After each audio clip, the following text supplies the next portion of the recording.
The philosophy of self defines the essential qualities that make one person distinct from all others. There have been numerous approaches to defining these qualities. The self is the idea of a unified being which is the source of consciousness. Moreover, this self is the agent responsible for the thoughts and actions of an individual to which they are ascribed. It is a substance, which therefore endures through time. Thus, the thoughts and actions at different moments may pertain to the same self. As the notion of subject, the self had been harshly criticized by Nietzsche at the end of the 19th century, on behalf of what Gilles Deleuze would call a becoming other. For an anti-philosophical view influenced by Michel Foucault and ethno-methodology, see Jaber F. Gubrium and James A. Holstein's book, The Self We Live By, Narrative Identity in a Postmodern World, Definitions of the Self. Most philosophical definitions of self, per Descartes, Locke, Hume, and William James, are expressed in the first person.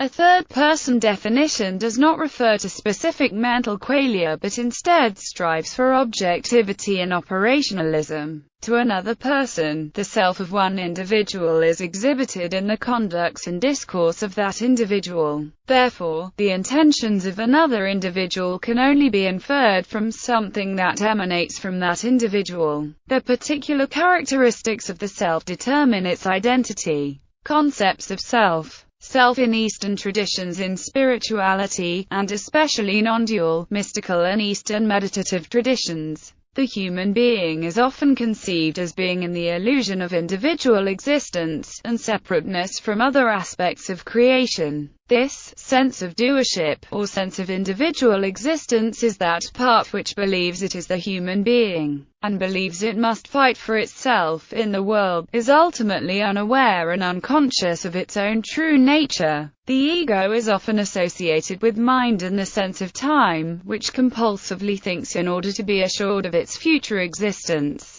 rather than simply knowing its own self and the present. The spiritual goal of many traditions involves the dissolving of the ego, allowing self-knowledge of one's own true nature to become experienced and enacted in the world. This is variously known as enlightenment, nirvana, presence, and the here and now. Self-knowledge. For Socrates, the goal of philosophy was to know thyself. Maxim, Lao Tzu, in his Tao Te Ching, says, knowing others is wisdom. Knowing the self is enlightenment. Mastering others requires force. Mastering the self requires strength. Adi Shankaracharya, in his commentary on Bhagavad Gita, says, self-knowledge alone eradicates misery. Self-knowledge alone is the means to the highest bliss. Absolute perfection is the consummation of self-knowledge. Self as an activity. Aristotle, following Plato, defined the soul as the core essence of a living being, but argued against its having a separate existence. For instance, if a knife had a soul, the act of cutting would be that soul, because cutting is the essence of what it is to be a knife. Unlike Plato and the religious traditions, Aristotle did not consider the soul as some kind of separate, ghostly occupant of the body. As the soul, in Aristotle's view, is an activity of the body, it cannot be immortal. More precisely, the soul is the first activity of a living body. This is a state, or a potential for actual, or second, activity.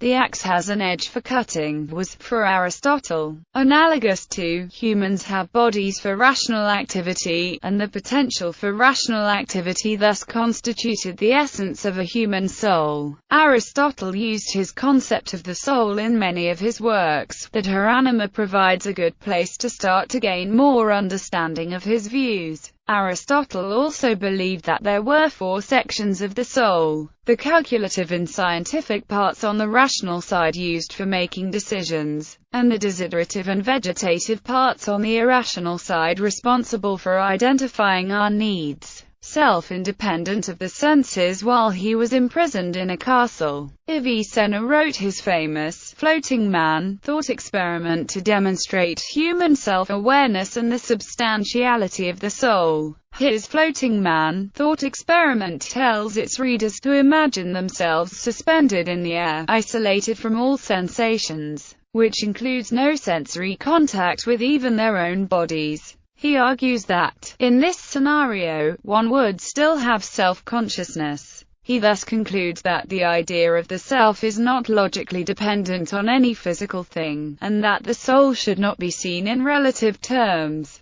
but as a primary given, a substance. This argument was later refined and simplified by René Descartes in epistemic terms when he stated, "I can abstract from the supposition of all external things, but not from the supposition of my own consciousness." Bundle theory of self. David Hume pointed out that we tend to think that we are the same person we were 5 years ago. Though we have changed in many respects, the same person appears present as was present then. We might start thinking about which features can be changed without changing the underlying self. Hume, however, denies that there is a distinction between the various features of a person and the mysterious self that supposedly bears those features. When we start introspecting, we are never intimately conscious of anything but a particular perception. Man is a bundle or collection of different perceptions which succeed one another with an inconceivable rapidity and are in perpetual flux and movement. It is plain that in the course of our thinking, and in the constant revolution of our ideas, our imagination runs easily from one idea to any other that resembles it, and that this quality alone is to the fancy a sufficient bond and association.